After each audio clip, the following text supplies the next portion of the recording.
Welcome to Books and More, the place where powerful ideas and life-changing books come alive. Today, we're diving into Quantum Learning, a transformative guide that unlocks the full potential of your mind. This book reveals how to learn faster, remember longer, think more clearly, and study with confidence and joy. Through practical strategies, inspiring insights, and science-backed techniques, it shows you how to turn learning into an exciting, lifelong journey. If you're ready to upgrade your skills and discover what your brain is truly capable of, this is the perfect book to begin with. In this opening section, I want to bring you back to the moments when learning may have felt heavy, stressful, or uninspiring. If you have ever experienced that, then this book is meant for you. I wrote Super Learning Methods with a simple intention: to help you rediscover the joy of learning, the kind of joy every child naturally possesses when exploring the world. Learning doesn't have to be a burden or a tiring race. It can be an experience filled with excitement, clarity, and ease. You might be surprised to know that most of your learning ability depends not on innate intelligence, but on how you approach learning. As a child, you learned incredibly complex skills: walking, speaking, understanding language, without fear, pressure, or self-judgment. But as we grow older, criticism, comparison, and constant evaluation quietly extinguish our innate learning instincts. This book is here to help you rekindle that ability. I explain that the book is designed differently to support the brain's natural way of processing information. On the left side of each spread, you'll find explanations. On the right, images, diagrams, and symbols, visual anchors your brain loves. Each chapter opens with the benefits you can expect and closes with a self-check section.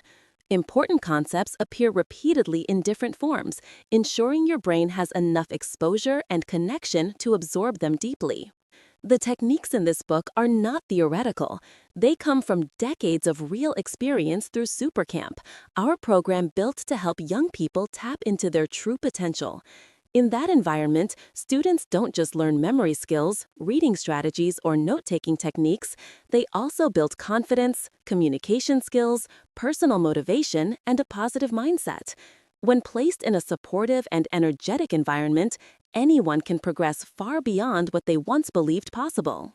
As you approach this book, I encourage you to put aside all self-doubt and read with an open, curious mind. Don't focus on how fast you learn or how much you retain.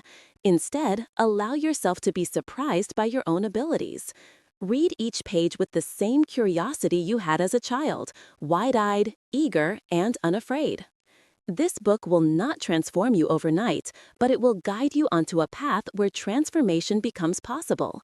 You will see that learning can be light, enjoyable, and deeply meaningful. You will discover that your brain is far more powerful and flexible than you ever imagined.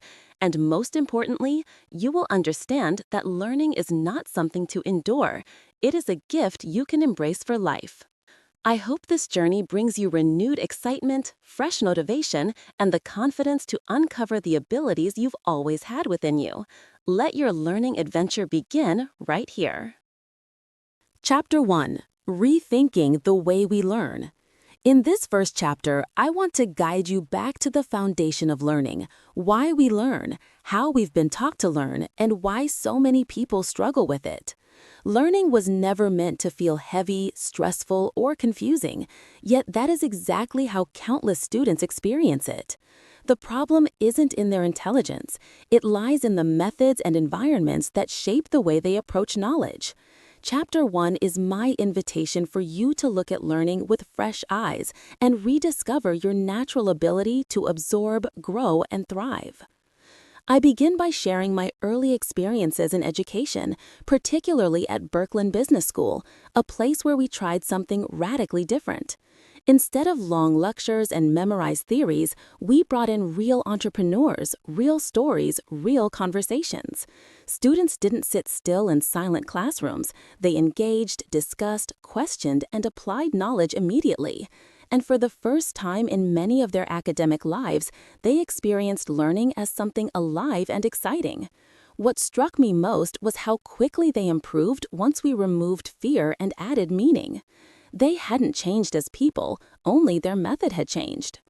That realization eventually led to the creation of Supercamp. When we started, we didn't know what to expect. Many students arrived carrying labels that they or others had placed on them: slow learner, not smart enough, poor memory, low confidence. But within days, those labels melted away.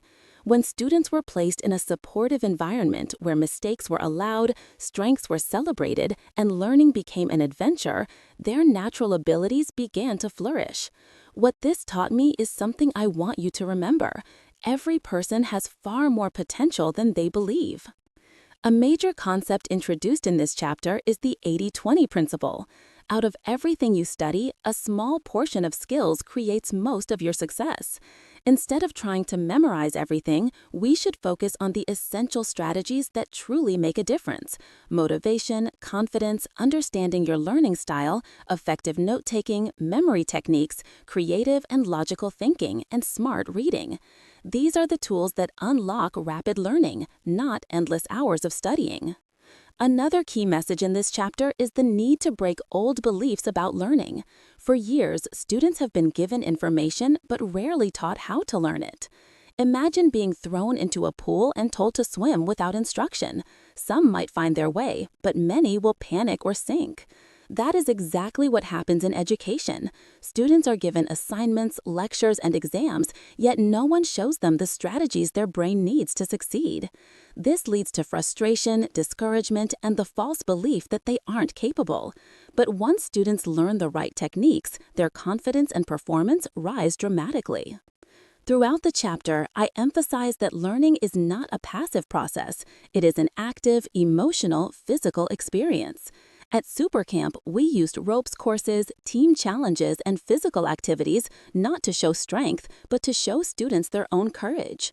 When a student overcomes a fear on the climbing wall, suddenly writing an essay or learning a formula no longer feels impossible. The body and the mind reinforce each other. A breakthrough in one area becomes a breakthrough everywhere. By the end of Chapter 1, my goal is for you to see learning not as a fixed ability, but as a skill you can continually improve. You are not limited by your past experiences or by the labels others have placed on you. You simply need the right methods, the right attitude, and the right environment. This chapter lays the groundwork for everything that follows, inviting you to step into a new identity, not as someone who tries to learn, but as someone who is built to learn. This is the beginning of a new journey where learning becomes lighter, faster, and far more enjoyable than you ever imagined. Chapter 2: The Unlimited Power of Your Mind. In this chapter, I want to take you on a journey into the extraordinary world inside your head, the brain that shapes everything you learn, feel, and become. Many people believe memory, intelligence, or creativity are fixed traits, but the truth is far more encouraging. Your brain is flexible, alive, and constantly capable of growth. If you have ever doubted your ability to learn, Chapter 2 is here to help you understand that the potential you carry is far greater than what you've been led to believe. I begin by reminding you of something essential. You were born a powerful learner. Before you could read or write, you learned to walk, speak, understand language, and explore the world with natural curiosity. You learned through your senses: touching, tasting, watching, listening. This whole body learning created strong neural connections without any fear of failure.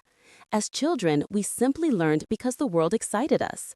But as we grow older, criticism, pressure, and comparison dull that excitement. We begin to associate learning with judgment rather than discovery, and this slowly narrows our sense of what we can do. To reclaim your learning power, you must first understand how the brain functions. I introduce the concept of the triune brain, the survival-driven reptilian brain, the emotional limbic system, and the thinking neocortex. These three layers work together, and when they are in harmony, learning becomes natural. But when fear or stress activates the limbic system, your thinking brain shuts down. That is why a relaxed, positive state is essential for learning. Your brain learns best not under pressure, but under encouragement. I also explain how neurons, the brain's communication cells, create learning. Every new experience forms or strengthens a connection. When you repeat a skill, the myelin around the neuron grows thicker, making the signal faster and stronger. This is why practice, used correctly, leads to mastery. But if repetition is dull, stressful, or forced, the brain resists. Meaningful, joyful repetition builds lasting memory. Mechanical repetition only creates frustration. Understanding this difference empowers you to train your brain more effectively. One of the most fascinating truths in this chapter is that the brain continues to grow at any age. Research shows that new neural connections can form throughout life. Your brain is never fixed. It responds to how you use it. If you stretch your mind, it grows. If you neglect it, it weakens. This discovery destroys the old myth that only children learn quickly. Adults and even seniors can dramatically expand their abilities when they engage their brain with curiosity, emotion, and purpose. Chapter 2 also explores why children learn so rapidly.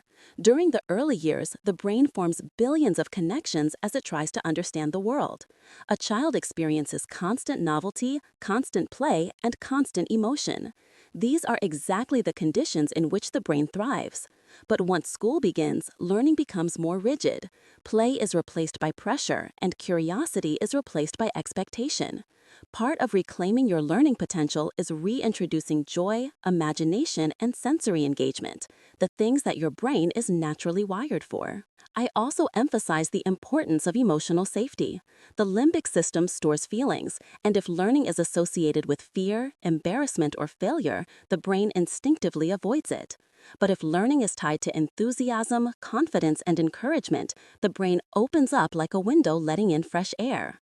This is why supportive teachers, positive environments, and uplifting attitudes matter so deeply. They literally change how the brain processes information. By the end of this chapter, I want you to understand that you are not limited by your biology. You are empowered by it. Your brain is designed to learn, to adapt, to change. When you work with your brain instead of against it, when you learn in ways that are visual, emotional, and meaningful, you unlock levels of potential you didn't know you possessed. Chapter 2 is an invitation to trust in the extraordinary machine inside you and to recognize that the power of your mind is far more unlimited than you ever imagined.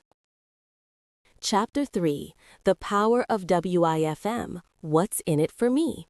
In this chapter, I want to introduce you to one of the most powerful forces behind all effective learning. WIFM. What's in it for me? This simple question shapes your motivation, your focus, and the degree to which your brain opens itself to new information. Learning becomes effortless the moment you understand why it matters to you personally. Without WIFM, learning feels distant and heavy. With WIFM, learning becomes meaningful, exciting, and naturally absorbing. I begin the chapter by reminding you that WIFM is not selfishness, it is human nature. Every one of us pays attention when something feels relevant to our lives, our dreams, or our sense of identity. The problem is that most educational systems forget this simple truth. Students are told what to learn, but rarely why. As a result, they memorize facts without connection, and their minds resist what feels pointless. But the instant a learner discovers personal meaning in a topic, their energy changes. Their curiosity turns on like a light. At Supercamp, I saw this transformation again and again. Many students arrived uninterested, discouraged, or convinced they were simply not the type who could enjoy learning. But once we helped them uncover WIFM, how learning could help them gain confidence, improve relationships, perform better in school, or get closer to their goals, their entire attitude shifted. They stopped learning for grades or approval and started learning for themselves. And when learning becomes personal, it becomes powerful. To help students feel this shift, I emphasize the role of positive reinforcement. When someone receives a sincere acknowledgement, not for perfection, but for effort, courage, or growth, their emotional brain opens. Encouragement becomes fuel. It tells the learner you matter, your progress matters. This emotional openness, powered by positive feelings, allows the thinking brain to operate at peak capacity. The opposite is also true. Fear, criticism, or shame closes the door to learning. The limbic brain shuts down, and no amount of effort can force information through. WIFM also helps learners move away from the harmful habit of thinking, I should or I must. These phrases create pressure and resistance. They make learning feel like an obligation rather than a choice. Instead, I invite learners to ask, why do I want this? What will this give me? How will this help me become who I want to be?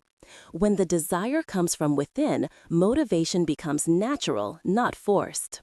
Another important concept in this chapter is what I call the shoulda syndrome, the heavy feeling that you should have done better, tried harder, or been more capable.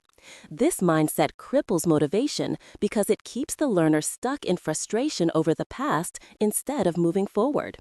WIFM breaks this cycle by shifting focus to the present and the future. It brings energy back to what can be done rather than what should have been. Throughout the chapter, I highlight that WIFM is not a one-time question, but a habit. Before starting any learning task, reading a chapter, practicing a skill, listening to a lecture, you should pause and ask yourself, why is this important to me? Even a small, simple answer can dramatically raise your engagement. Your brain needs to know the purpose, not just the content. By the end of Chapter 3, my goal is for you to understand that learning thrives on meaning. When you connect knowledge to your goals, values, and aspirations, you activate a deep internal drive. You stop learning out of fear or obligation and start learning with joy, confidence, and self-direction. WIFM is the spark that lights up your mind, and once you learn to ignite that spark, everything that comes afterward becomes easier, faster, and infinitely more rewarding. Chapter 4. Creating the right learning environment. In this chapter, I want to show you something that most people overlook. Your environment has a tremendous influence on how well you learn. You can have motivation, intelligence, and discipline, but if the space around you works against your brain, learning becomes harder than it needs to be. The right environment, on the other hand, lifts you up, sharpens your focus, and brings out the best in your mind. Chapter 4 is about designing the surroundings that support your success. I begin by recalling the atmosphere we created at Supercamp, an environment filled with energy, color, encouragement, and movement. We didn't create that space just to make things look fun. We created it because we understood how profoundly the brain responds to its surroundings. When students walk into a room that feels alive, warm, and welcoming, their posture changes, their mood shifts, and their willingness to learn instantly. The emotional brain opens and learning becomes possible. You have likely experienced something similar in your everyday life. When you sit at a clean, bright, organized desk, your mind feels clearer. When your space is cluttered, dark, or noisy, you become distracted, tired, or overwhelmed. This is not coincidence. It is biology. The brain takes cues from the environment. It needs signals of safety, order, and positivity to function at its best. One of the first things I emphasize is the importance of creating a personal learning space. This doesn't have to be fancy. It simply needs to be intentional. Choose a place where your brain receives a clear message. This is where learning happens. Keep it comfortable but not too relaxing, structured but not rigid. Use good lighting, preferably natural light. Add a few objects that inspire you, a quote, a plant, a meaningful symbol. These small choices send powerful emotional messages to your brain. Next, I discuss the surprising role of music in learning. Certain types of music, especially Baroque with 60 to 70 beats per minute, help the brain enter a calm but alert state, the ideal condition for study. Music becomes a rhythm your mind can follow. It reduces stress and makes the learning experience feel smoother. But music with the lyrics or high intensity can pull your attention away, so choosing the right sound matters.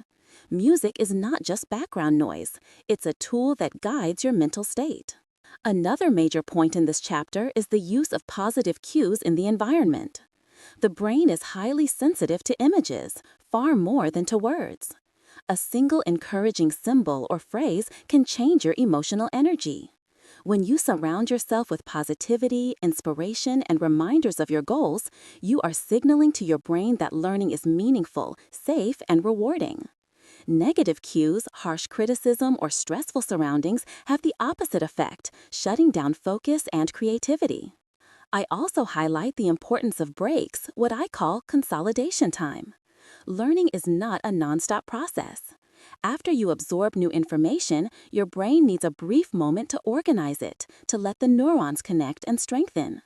A short walk, a stretch, a few deep breaths, or simply looking out the window can dramatically improve retention. Pushing yourself too long without breaks only exhausts the brain and reduces effectiveness. In this chapter, I want you to understand that learning doesn't happen in isolation. It is shaped constantly by sound, light, color, space, and emotional tone. When you take control of these factors, you take control of your learning. You make it easier for your brain to engage, to remember, and to enjoy the process. By the end of Chapter 4, my goal is for you to see that the right environment is not a luxury. A supportive space, uplifting cues, the right music, and mindful breaks form the foundation for all the techniques that come later. When your environment supports you, learning stops feeling like work and becomes something natural, energizing, and deeply satisfying.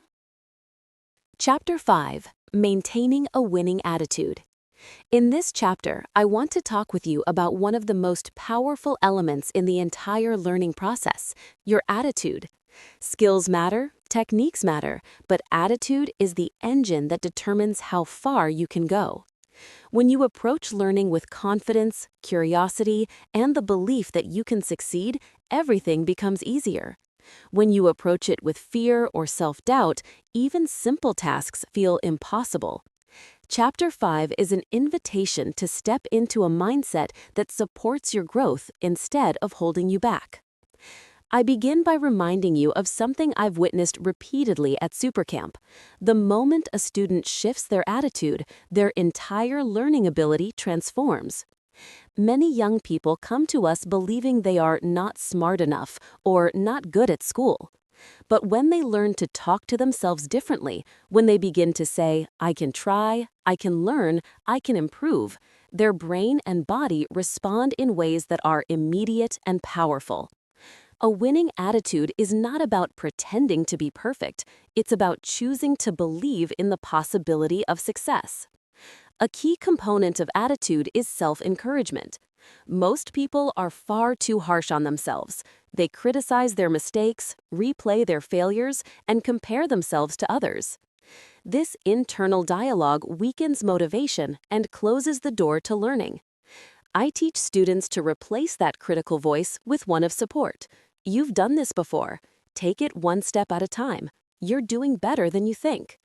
These words are not empty. They create real emotional shifts in the limbic brain, unlocking energy, focus, and confidence. I also highlight the powerful connection between body and mind. Your posture, breathing, and physical energy shape the way you think. When you slouch, stare down, or move slowly, your brain reflects those signals and becomes sluggish.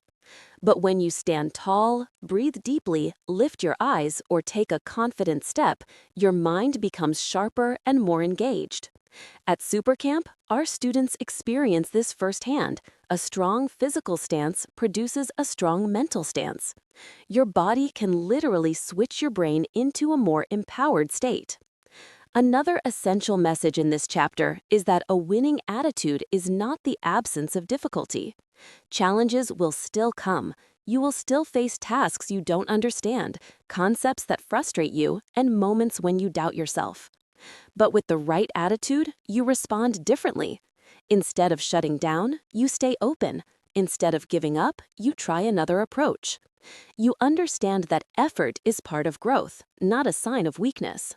This shift in thinking is what separates those who thrive from those who stay stuck. I also talk about how belief shapes performance. When you believe you can memorize, your memory improves. When you believe you can read faster, your reading speed increases. When you believe you can write well, words begin to flow. The brain takes instruction from your expectations. A limiting belief restricts your ability. An empowering belief expands it. Your attitude sets the ceiling for your success, or removes the ceiling entirely. Throughout the chapter, I remind you that attitude is a choice you make every day.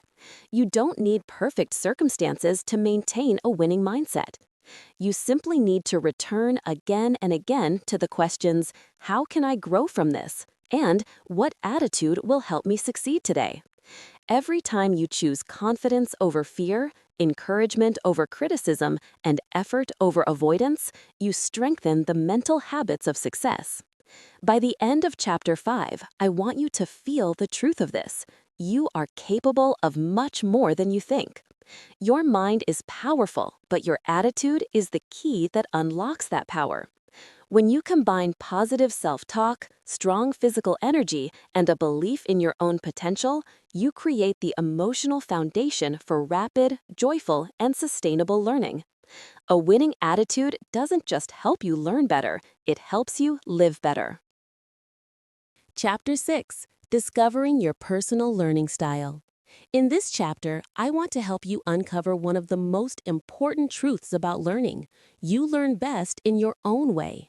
Many people struggle not because they lack intelligence, but because they are trying to learn in a style that isn't natural to them. When you understand how your brain prefers to receive and process information, learning becomes smoother, faster, and far more enjoyable. Chapter 6 is all about discovering that personal learning blueprint.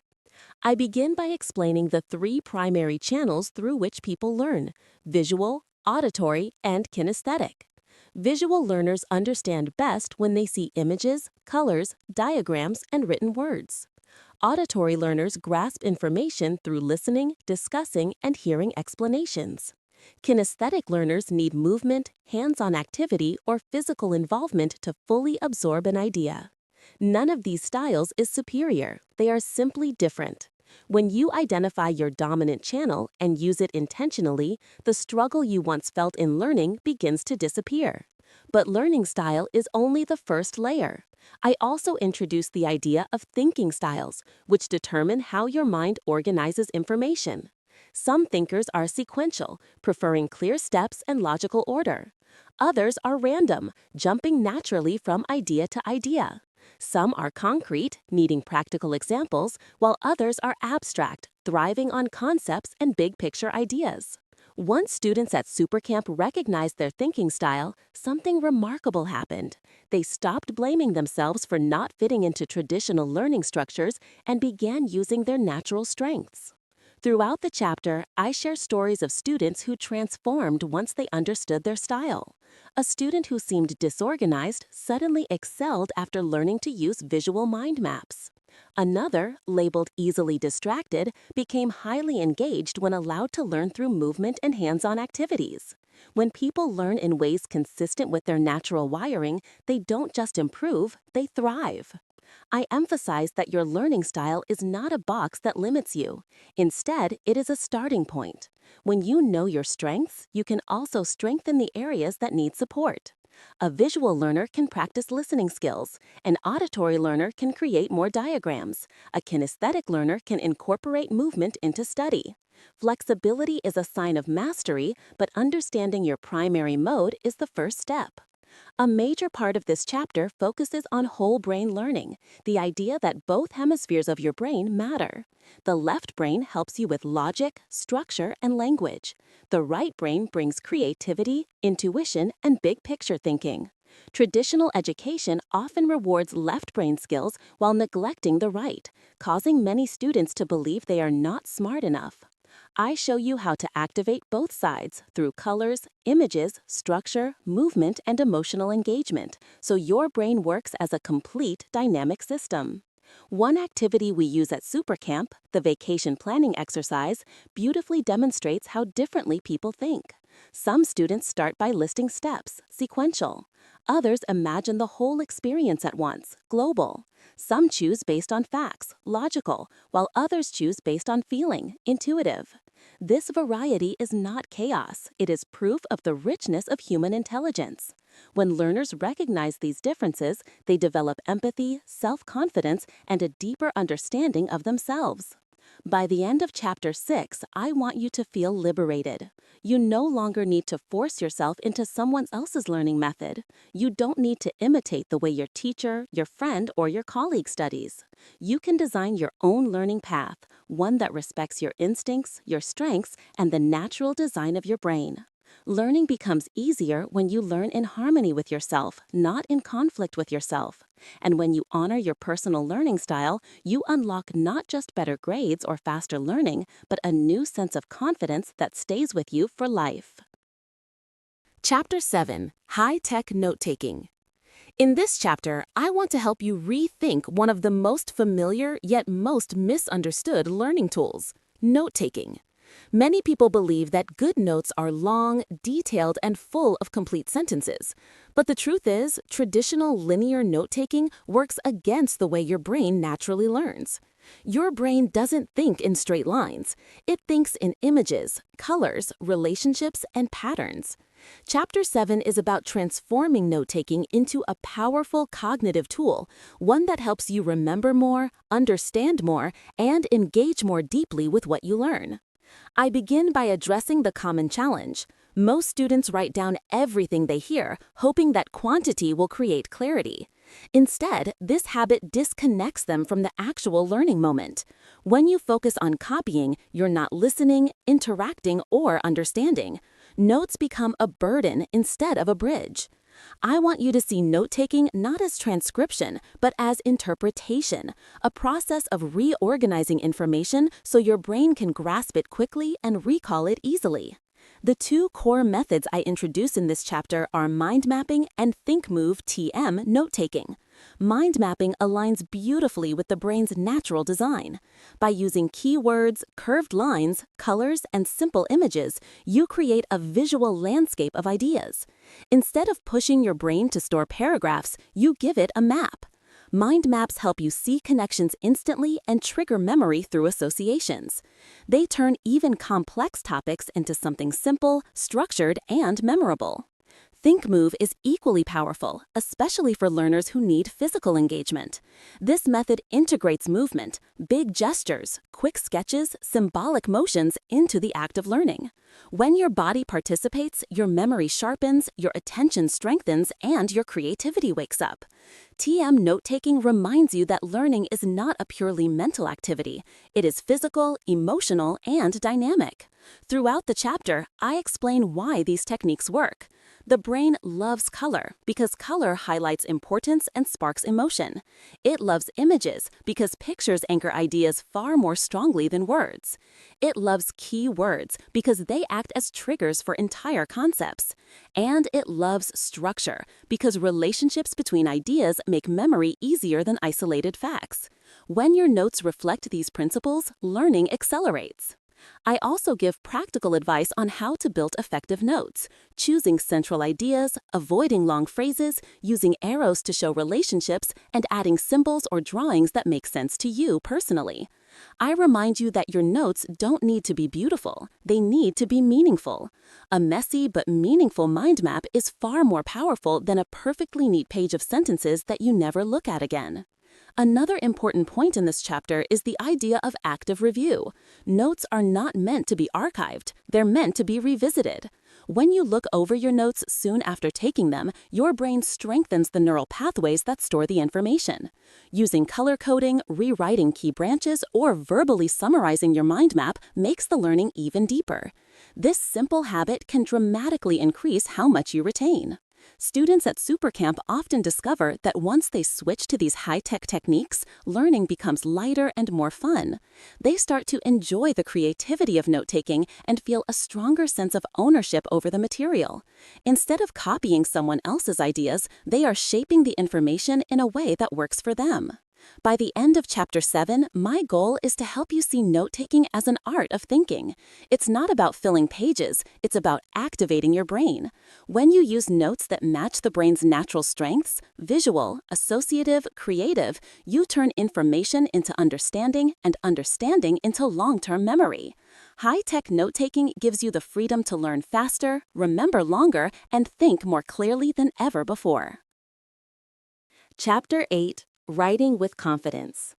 In this chapter, I want to guide you through a skill that many people fear, avoid, or misunderstand: writing. Writing is often seen as something only talented people can do well, but the truth is far simpler and far more empowering. Writing is a process, not a gift. When you understand the stages of that process and allow yourself to write freely, you discover a natural voice that has always been inside you. Chapter 8 is about helping you unlock that voice with confidence and ease. I begin by focusing on the most crucial stage of writing: idea gathering. Most writing problems don't come from the writing itself. They come from trying to write before you have anything to say. I encourage learners to begin by letting their thoughts flow without judgment. Brainstorming, mind mapping, free writing, speaking aloud, or scribbling keywords all work beautifully. The key is to give your mind permission to wander, to explore, and to play. At this stage, no idea is too strange or too simple. You are simply collecting raw material. Once your ideas begin to take shape, the next step is what I call fast writing. This is where you write continuously, without stopping to edit, correct, or criticize. Fast writing bypasses the internal censor that often blocks creativity. It allows your thoughts to land on the page in their natural rhythm. Many students discover that when they stop worrying about perfection, their writing becomes clearer, more authentic, and more expressive. The goal is flow, not flawlessness. A major concept in this chapter is the difference between telling and showing. Many beginning writers tell facts, but strong writing shows through sensory detail: colors, textures, sounds, emotions, and actions. When you show rather than tell, your reader feels what you feel. You bring them into your world instead of simply explaining it. This shift turns flat writing into vivid, engaging storytelling. I also address the reality of writer's block, something everyone experiences. Writer's block isn't a sign of failure. It's a signal that your brain needs a break, a shift of energy, or a fresh perspective. I encourage learners to move around, breathe deeply, change location, doodle, or write nonsense sentences just to get the gears turning again. Pressure shuts the brain down. Movement and play reawaken it. From there, I introduce the full writing process, a cycle that includes gathering ideas, fast writing, organizing, revising, and polishing. Too many people try to produce a perfect first draft, which only leads to frustration. Great writing is built layer by layer. Organization comes after the messy draft. This is where you shape your thoughts, decide the order, tighten your message, and clarify your main points. Revision is where your writing grows strong, not where it begins. Throughout the chapter, I highlight simple but powerful techniques to strengthen the final result. Reading your writing aloud to hear its rhythm, trimming unnecessary words, choosing vivid verbs, and focusing on clarity rather than complexity. Writing becomes far easier when you stop trying to impress and start aiming to express. Students at Supercamp often discover that writing is not something to fear, but something to enjoy. Once they let go of the idea that writing must be perfect from the start, they begin to see it as a way to explore who they are. Writing becomes a mirror, a tool for thinking, a space where ideas take shape. By the end of Chapter 8, my goal is for you to feel a sense of freedom around writing. You don't have to wait for inspiration or fear the blank page. You simply need to trust the process. Gather ideas, write fast, shape your thoughts, and polish with care. When you approach writing with confidence and curiosity, you discover your natural voice, clear, strong, and uniquely yours. Writing becomes not just a skill, but a powerful form of self-expression. Chapter 9. Working with Your Amazing Memory. In this chapter, I want to help you rediscover a capacity you were born with, but may have forgotten: your extraordinary memory. Many people believe they simply have a bad memory, but what they really have is an unused or misunderstood memory. Your brain is naturally wired to remember, just not in the way most of us are taught in school. Chapter 9 is an exploration of how to cooperate with your memory instead of fighting against it, so recalling information becomes effortless and even enjoyable. I begin by clarifying the difference between memory and recall. Memory is the storage of information. Recall is the ability to retrieve it. Most people think they have a memory problem when, in fact, they have a recall problem. If information isn't stored in a vivid, connected, or meaningful way, the brain simply has no pathway back to it. But once you learn how to create these pathways through images, associations, stories, and structure, recall becomes natural. The brain does not remember dull, repetitive content well. It remembers what is emotional, visual, exaggerated, funny, surprising, or meaningful. This is how we remember a funny commercial from years ago, but forget a sentence we read yesterday. To work with your memory, you must transform information from something flat into something alive. When a fact becomes a picture, a character, or a playful image, the brain grabs onto it instantly. One of the key strategies in this chapter is association, linking new information to something you already know. Association is the glue of memory. If you want to remember a new vocabulary word, a person's name, or a complex idea, your brain needs a familiar anchor. The stronger the connection, the stronger the memory. This is why creative learners often remember more. They instinctively build bridges between concepts. Next, I introduce linking and chaining, turning a list of unrelated items into a story or sequence. The brain loves narrative. A story gives structure, meaning, and emotion to information. Even absurd stories work wonderfully because absurdity is memorable. A pink elephant dancing on a piano is far easier to remember than a random number or a plain sentence. When you let yourself be playful, your memory becomes powerful. Then I explain the peg system, a method that uses fixed pegs or mental hooks, often numbers, visual shapes, or rhyming words, to store and retrieve information. Once these pegs are established in your mind, you can attach almost anything to them. Think of it like hanging coats on a row of hooks. The hooks never change, so you always know where the coats are. With practice, this becomes one of the fastest and most reliable memory tools. Another technique introduced is the memory palace, or method of loci. By placing pieces of information into familiar locations, your bedroom, your kitchen, your route to school, you create a mental journey. When you walk through the mental palace in your mind, each location triggers a stored idea. This method has been used for thousands of years by orators, scholars, and memory champions because it works beautifully with the brain's love of space and imagery. I also highlight the value of mnemonics, acronyms, and creative sentences. Simple tricks that compress long pieces of information into short, memorable cues. These tools are especially useful for memorizing sequences, formulas, or lists that would otherwise be difficult to retain. Throughout the chapter, I reassure you that memory is not about straining or forcing information into your head. It's about making the information memorable. When you add creativity, color, emotion, and imagination, your brain responds instantly. At Supercamp, students who once struggled to remember even a few items were suddenly able to recall dozens after learning these techniques. The change didn't happen because their intelligence improved. It happened because their strategies improved. By the end of Chapter 9, I want you to feel excited about your own memory.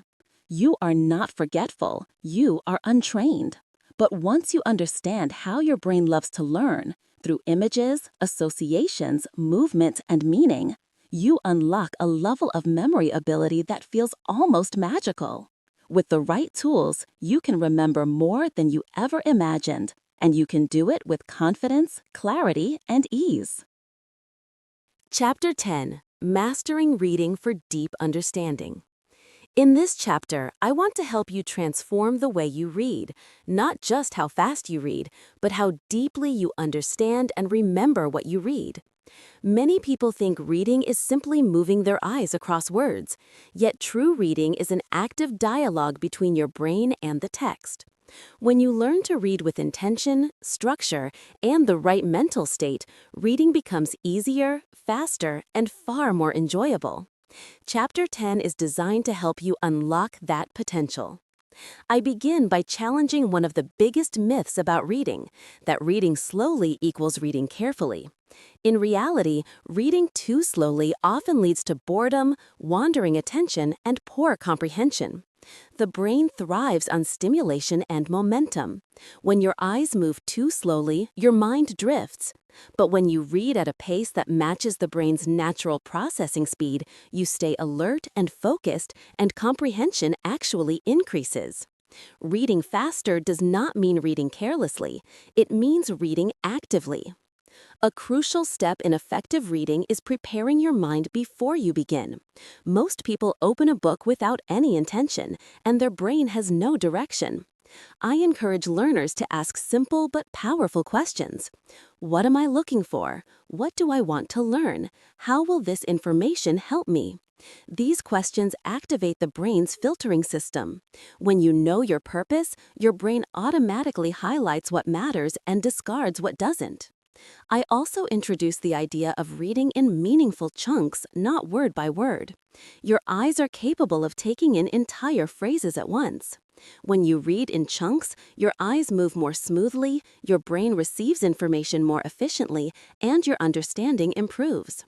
This method reduces subvocalization, the habit of silently saying every word in your mind, which slows reading dramatically.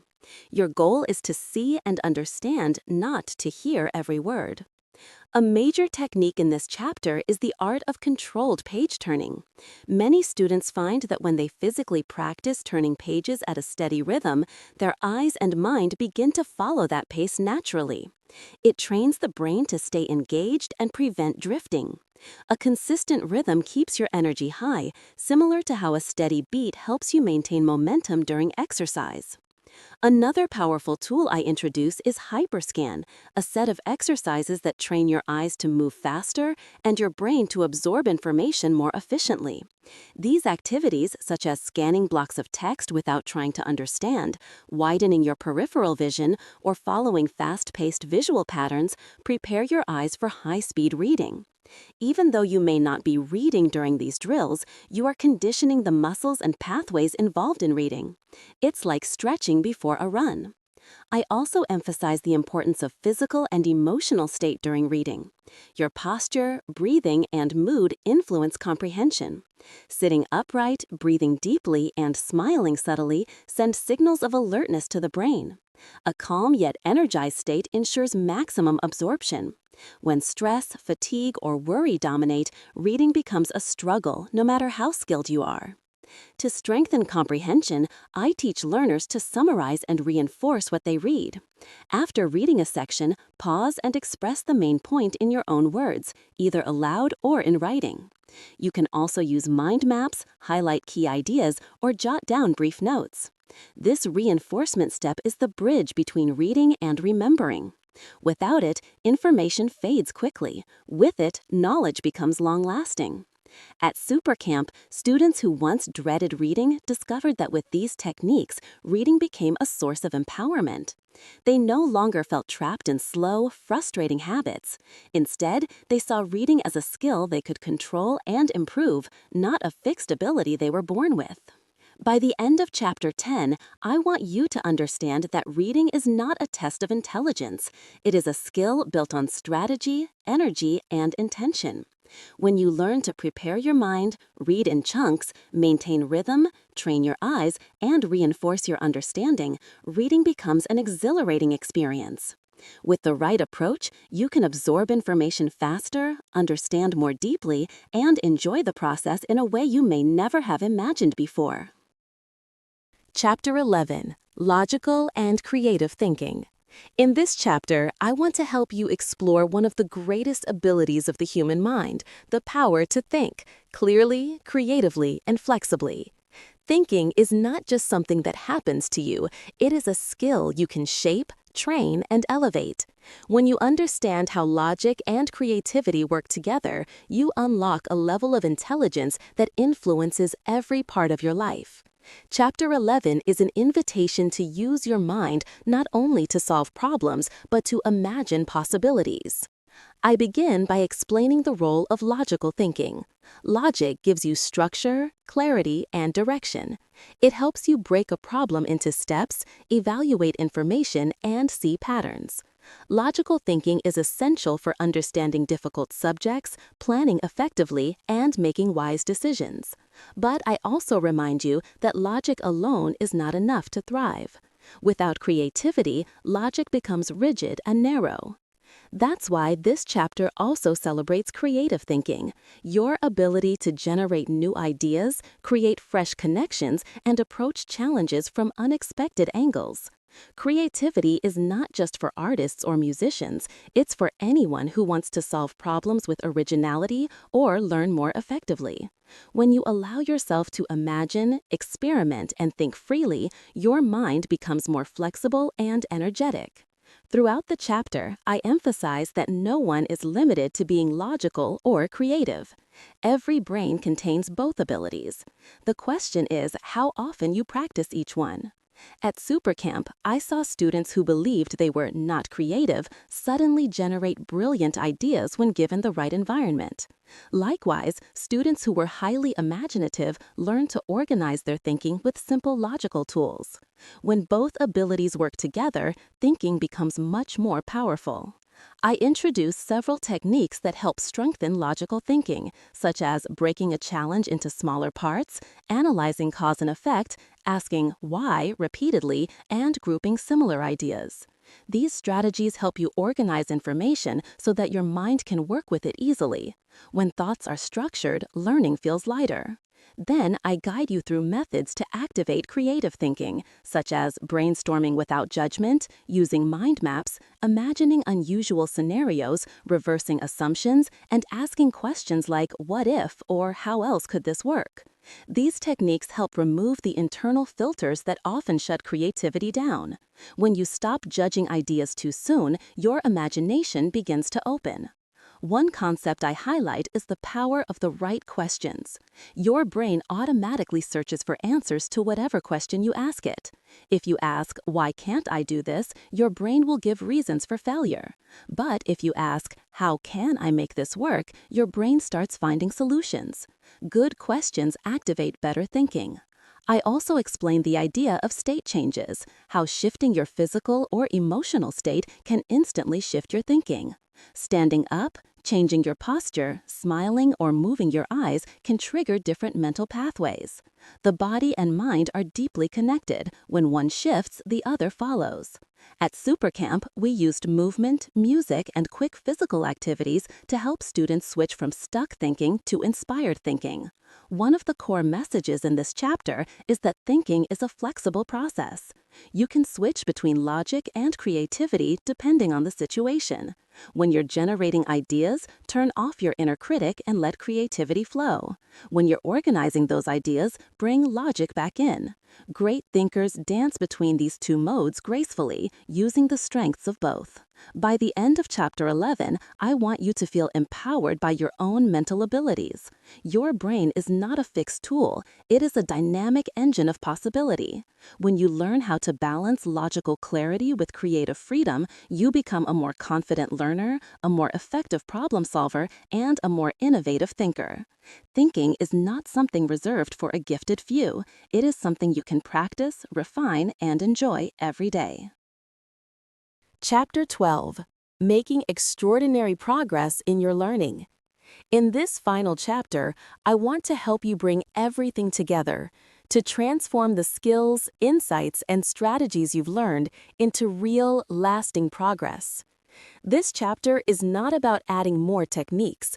It's about helping you apply what you now know so you can create meaningful change in your learning and in your life. My goal is to show you that extraordinary progress is not the result of talent or luck, but of consistent action supported by the right mindset.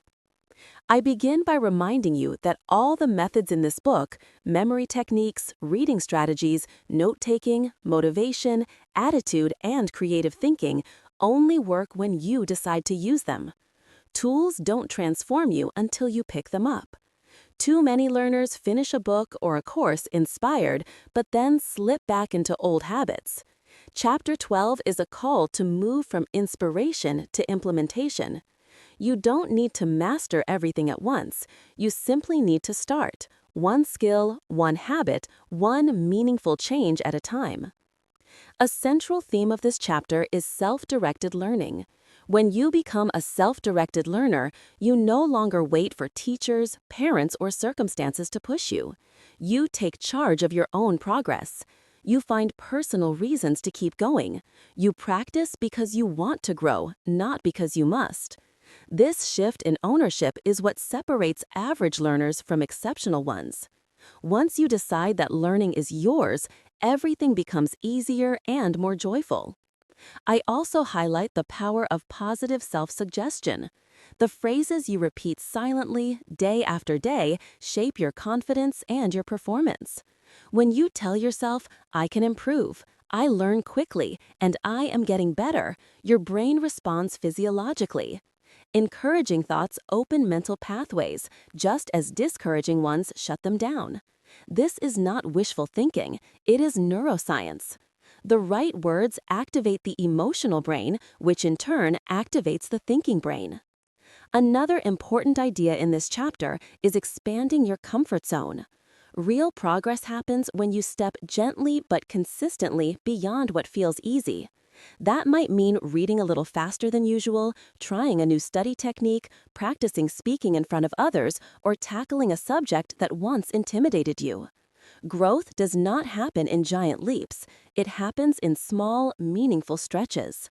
Every time you lean slightly into discomfort, your confidence grows. I also revisit the importance of understanding your personal learning style, something you explored in Chapter 6. Now, in the final chapter, I want you to apply that knowledge intentionally. Study in a way that aligns with your brain's strengths. If you're visual, use diagrams. If you're auditory, talk through your ideas. If you're kinesthetic, move while learning. When you learn in harmony with your natural tendencies, progress accelerates. Your environment also plays a crucial role in maintaining long-term improvement. A clean, inspiring, well-lit space is not just decoration, it is a signal to your brain that learning is important. Add encouraging symbols, music that energizes you, and organization that keeps you calm. The right environment becomes the foundation for every success you build. As the chapter moves toward its conclusion, I remind you of a powerful truth. Your brain has the same biological structure as the brains of geniuses. The difference is not in potential, but in practice. When you regularly challenge your mind, use both your creative and logical capacities, and engage in learning with curiosity and emotion, you literally reshape your brain. Neurologically, progress is never closed off to you, it is always possible. In the final pages, I encourage you to embrace learning as a lifelong journey. There is no finish line, no moment when you know enough. What matters is that each day you grow a little more than the day before. Each step, even the small ones, creates momentum. And over time, those small steps accumulate into extraordinary progress. By the end of Chapter 12, I want you to feel empowered, capable, and inspired.